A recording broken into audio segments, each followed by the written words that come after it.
이 성경을 읽다가 보면 참 많은 하나님의 이름을 이제 발견할 수가 있습니다.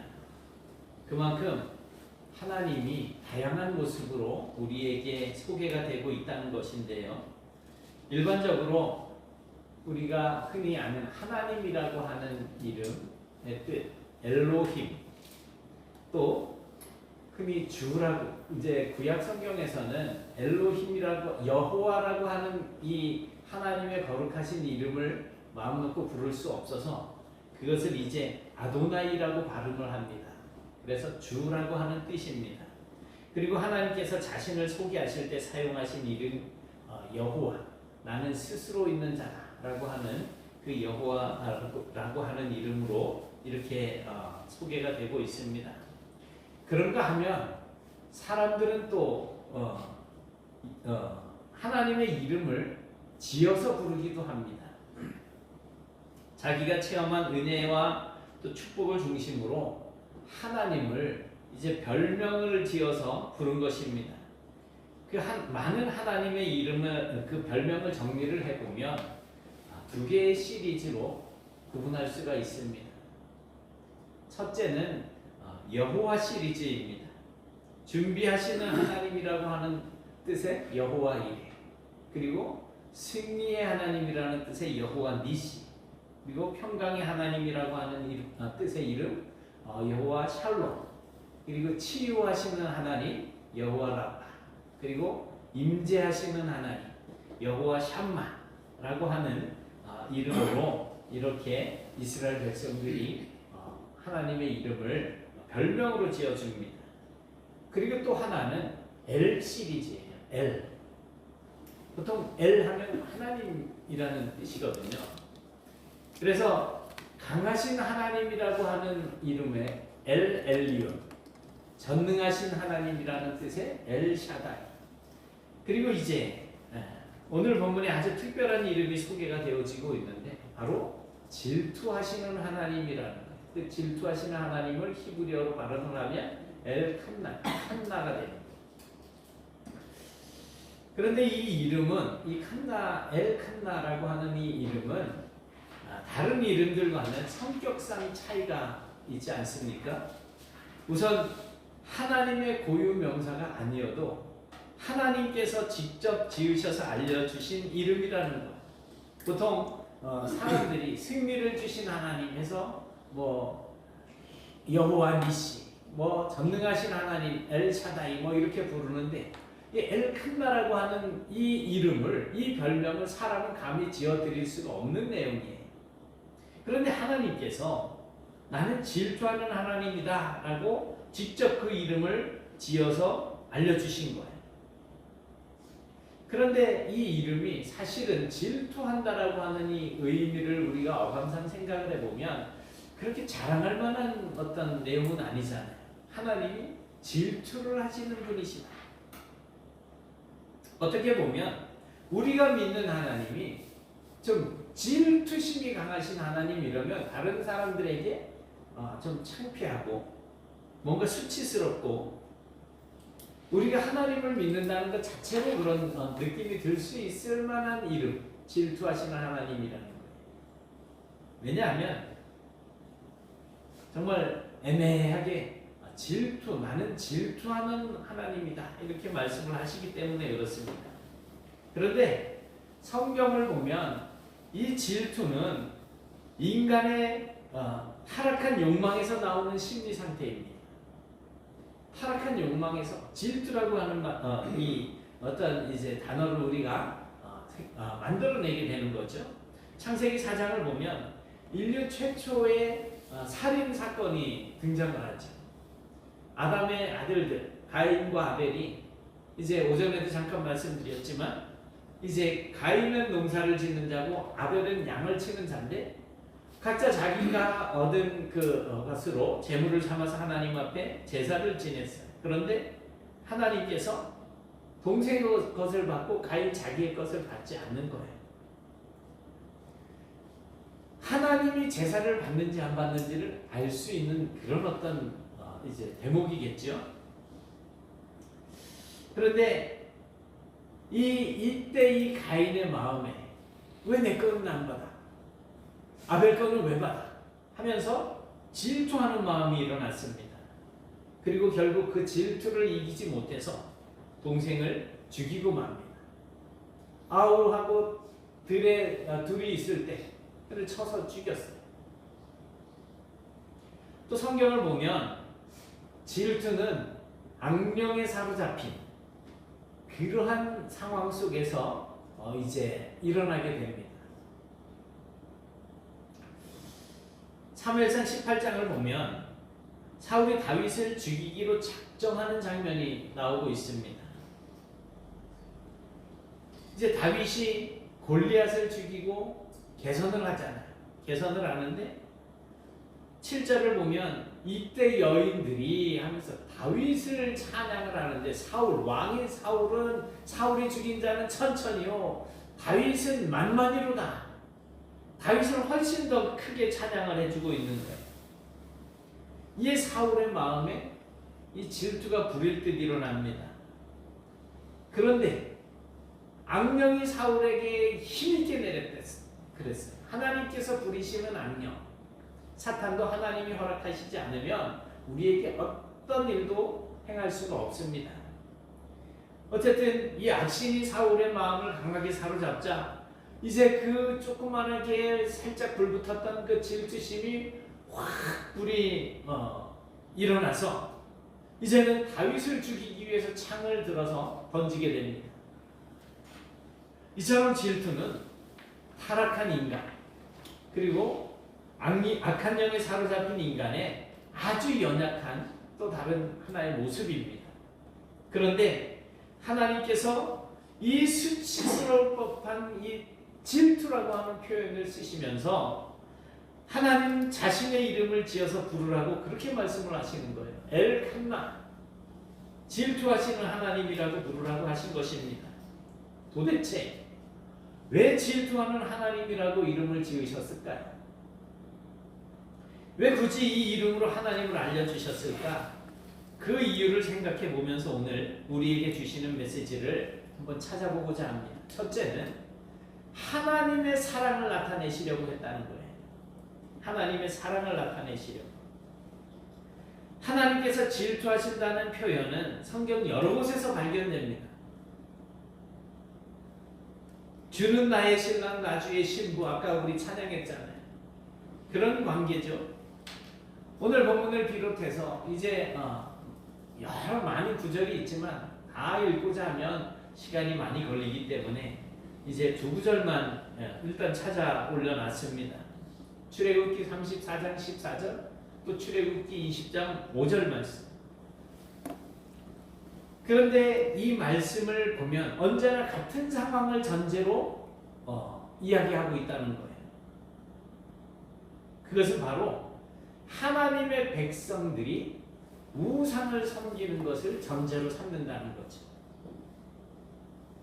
그러니까 하나님께서는 백성들이 하나님을 외면하고 눈을 다른 데로 돌려서 우상을 섬기려고 할 때 나는 질투하는 하나님이다 라고 이렇게 말씀하고 계시는 것입니다.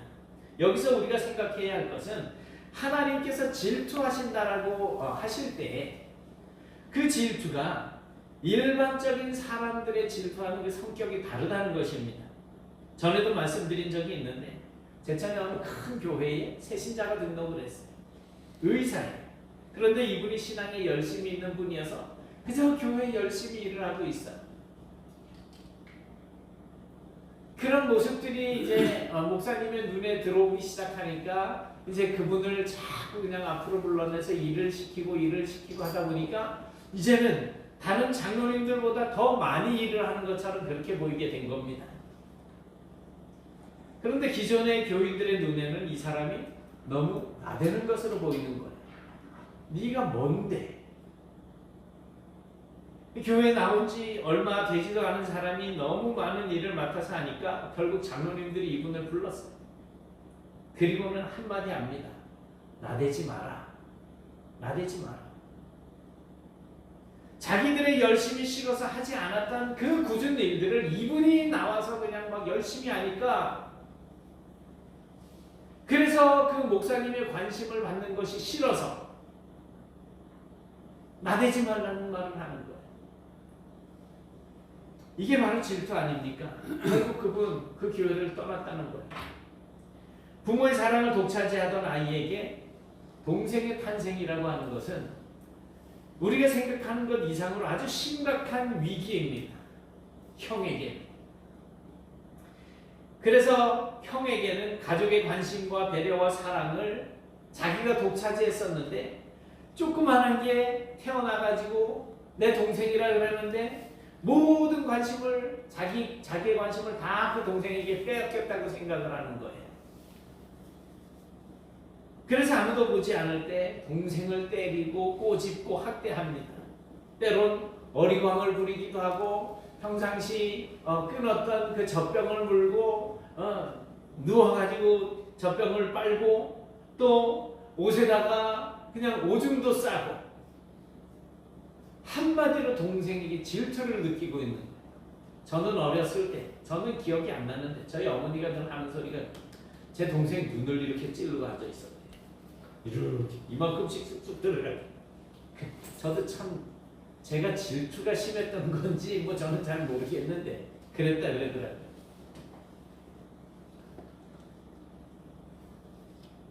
그런데 하나님의 질투는 다릅니다. 질투하면서 여전히 그 하나님의 백성들을 사랑하신다는 거예요.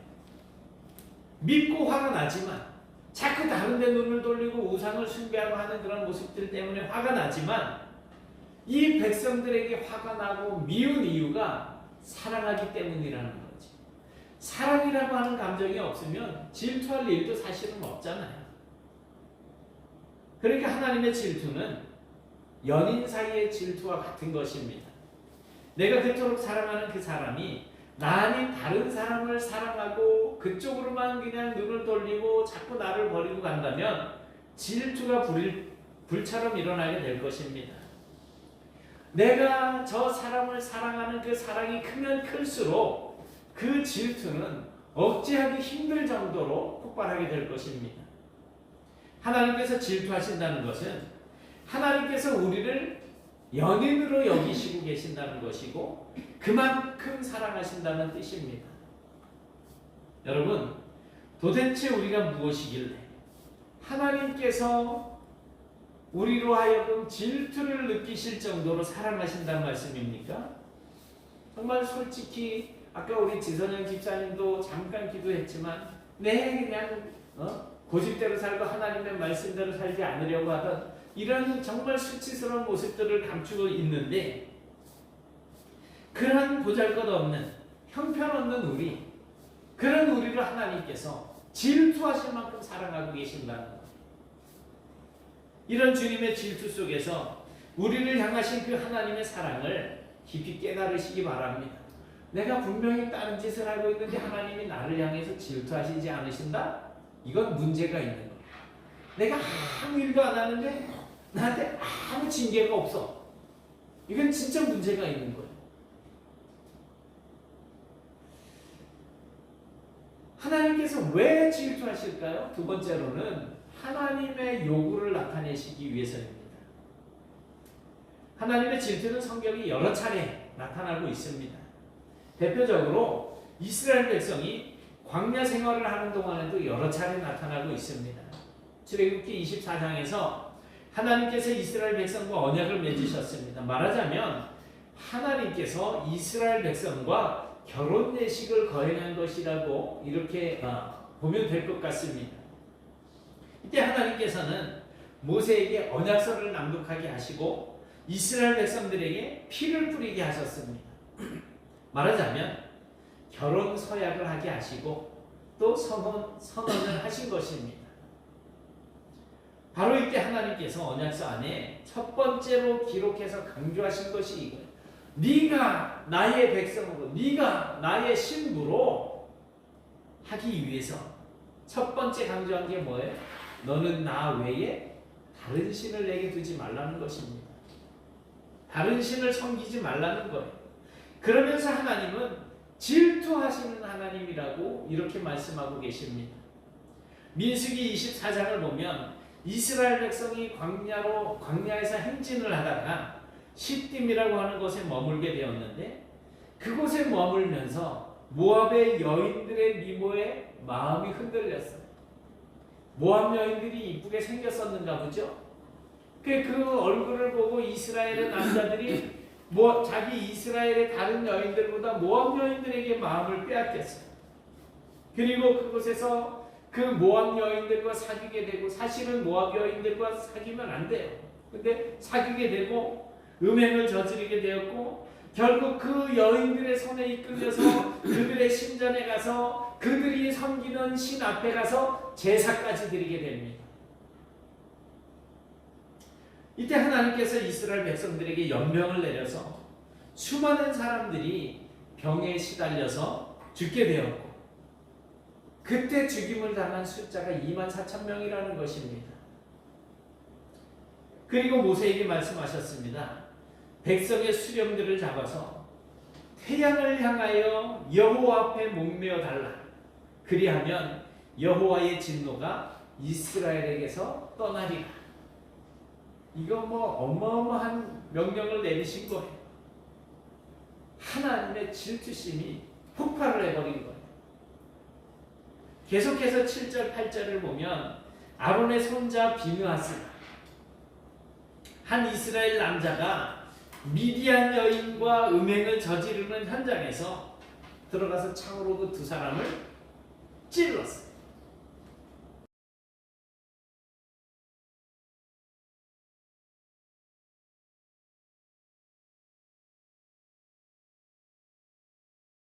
하나님의 질투심으로 그 음행하는 남자를 죽일 때 연병이 이스라엘에서 그쳤다고 말씀을 하고 있습니다. 11절에 보니까 하나님께서 모세에게 이렇게 말씀하시잖아요. 제사장 아론의 손자 엘르아살의 아들 비느하스가 내 질투심으로 내 질투심으로, 하나님의 질투심으로 질투하여 이스라엘 자손 중에서 내 노를 돌이켜서 내 질투심으로 그들을 소멸하지 않게 하였도다.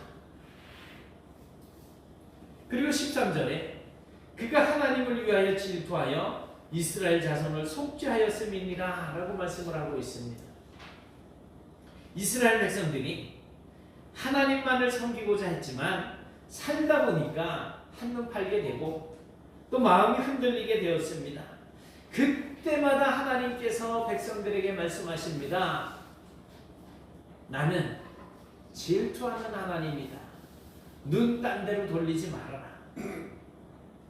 그냥 나만 바라봐. 하나님만 섬기도록 요구하신 것입니다. 그뿐 아니라 하나님께서 하나님의 심정으로 질투심을 느끼고 행동한 비느하스를 칭찬하셨습니다. 그의 행동으로 인해서 이스라엘 백성들을 용서하셨다라는 것입니다. 이것은 하나님의 종들에게 하나님의 질투심을 함께 느낄 수 있도록 요구하고 계시는 거예요. 누군가 범죄하고 우상을 숭배하고 하나님의 말씀을 떠나서 뻔뻔하게 살아가는 그 사람들을 향하여서 하나님의 감정으로 그들을 바라보면서 그 죄에서 떠날 수 있도록 도와주라는 거예요. 이것은 하나님의 종들에게 그 하나님의 질투심을 느끼라고 요구하고 계시는 것입니다.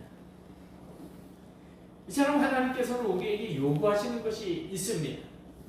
어떻게 보면 하나님의 요구는 남자와 여자를 합쳐놓은 것 같습니다. 남자와 여자의 요구는 마음으로도 하나님을 떠나지 말 것이고 행동으로도 하나님을 떠나서 우상 앞에 절하지 말라는 것입니다. 아울러서 영적 지도자들에게 하나님의 질투심을 함께 느껴달라는 것입니다.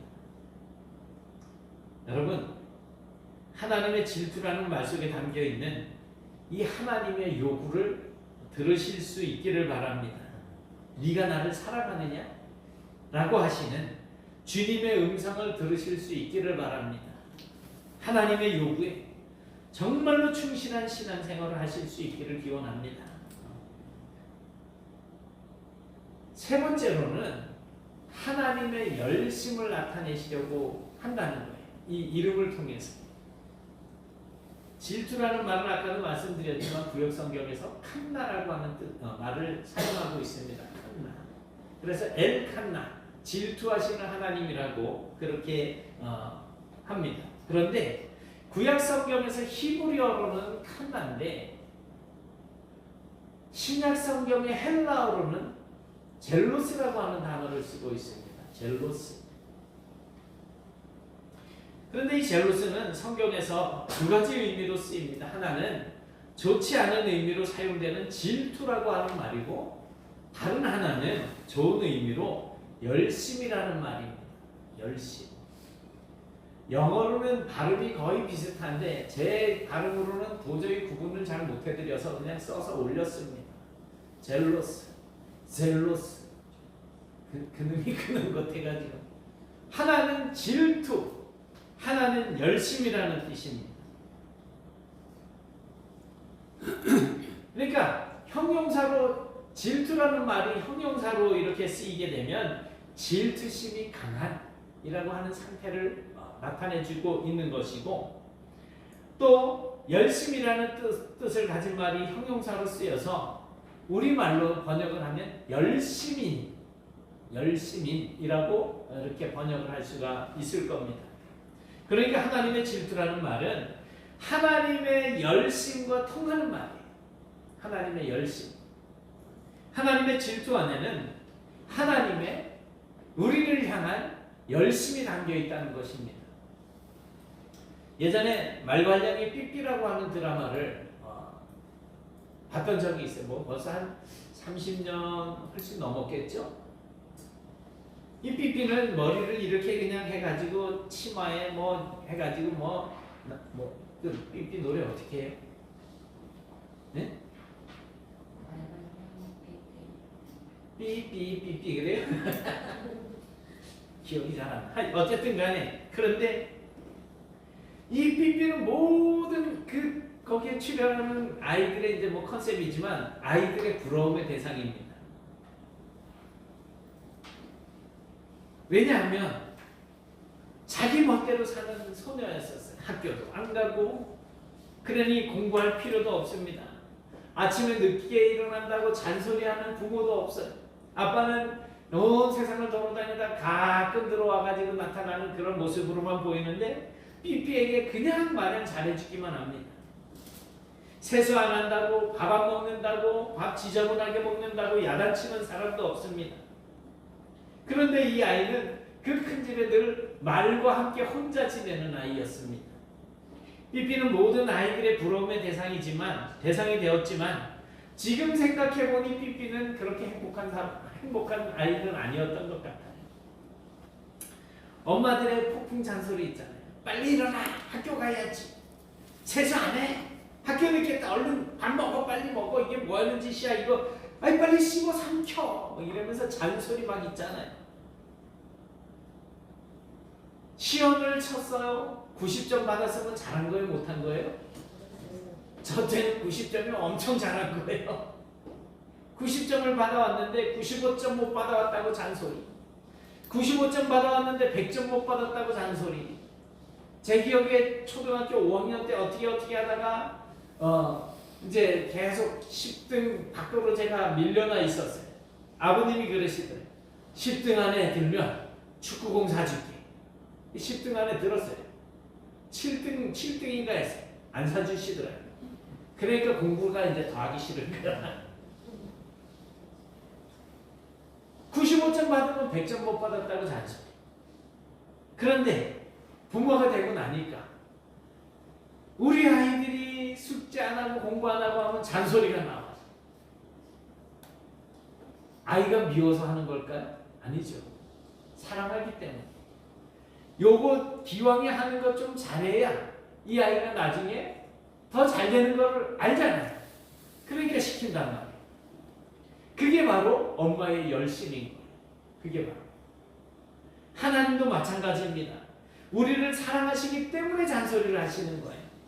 하라는 것도 많고 하지 말라는 것도 많고 세상에 한눈 팔리다 보면 이렇게 저렇게 힘들게 하십니다. 그냥 좀 내버려 두시지 왜 그렇게 성가시게 만드시는지 모르겠어요. 그게 다 하나님께서 우리를 사랑하시기 때문에 그러신다는 것입니다. 그게 바로 하나님의 열심인 겁니다. 하나님께서는 믿지 않는 사람들은 그냥 내버려 두십니다. 죄를 짓거나 말거나 내 자식 아니니까 잘못돼도 내버려 두십니다. 그래서 믿지 않는 사람들은 적당하게 이 세상에서 죄 짓고 부정한 짓을 저지르면서도 나름대로 잘 삽니다. 큰 집에 큰 차에 자식 낳고 사업 번창해 가면서 잘 삽니다. 그러나 그게 잘 사는 것은 아닌 거예요.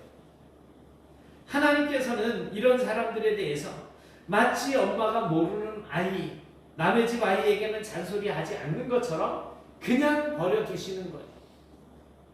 그리고 나중에 심판대 앞에 섰을 때 네가 그렇게 네 몇 개로 살았던 것이 얼마나 잘못된 것인지를 깨닫게 해주십니다.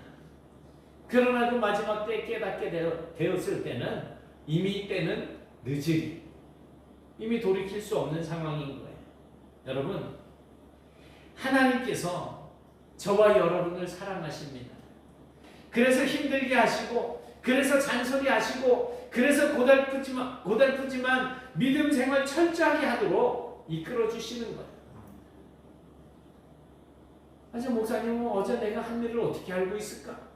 제가 알긴 뭘 알겠어요. 그런데 말씀을 전하다 보면 그냥 와서 쿡쿡 찔려. 우리 목사님이 이상하게 요새 자꾸 치는 설교를 하네. 저는 치는 설교를 하는 게 아니에요. 찔린다면 하나님이 여러분을 사랑하신다는 증거예요. 바로 하나님의 열심입니다. 그런데 이 하나님의 열심이 하나님의 질투의 또 다른 면이라는 거죠. 하나님은 질투하는 분이십니다. 하나님께서 우리를 향해서 질투하신다라고 하는 것은 저와 여러분을 사랑하신다는 뜻입니다. 하나님께서 우리를 향해 질투하신다는 이 말 안에는 하나님만 사랑하라고 하는 요구가 담겨 있어요. 나만 바라보라는 거예요. 그리고 하나님의 우리를 향한 뜨거운 열심이 거기에 있는 것입니다. 하나님께서 오늘도 우리에게 이렇게 말씀하십니다. 저는 제 이름을 부를 거예요. 승렬이잖아요, 제가. 맞아요? 저 승렬이. 그러면 승렬아 내가 너를 사랑한다 할 거예요. 그러면 우리 여러분들께서는 자신의 이름을 대시면 되겠어요. 승렬아 내가 너를 사랑한다. 순옥아 내가 너를 사랑한다. 너도 나만 사랑하기를 바란다. 너도 나만 사랑하기를 바란다. 내가 오늘도 또 앞으로도 열심으로 승렬이 너를 위해서 일하고 있고 또 일할 것이다. 이게 하나님께서 우리에게 주시는 질투예요. 이 사실을 우리가 마음에 담으시고 정말로 하나님께서 나를 얼마나 사랑하시는가 분명히 깨달으시고 정말 하나님의 질투를 부끄럽고 수치스럽게 여기는 것이 아니라 정말 하나님이 이 질투 때문에 아들까지도 내어주셨구나 라고 하는 이 사실을 마음에 담으시고 질투하시는 하나님을 기뻐하는 성도가 되실 수 있기를 주님의 이름으로 축원합니다.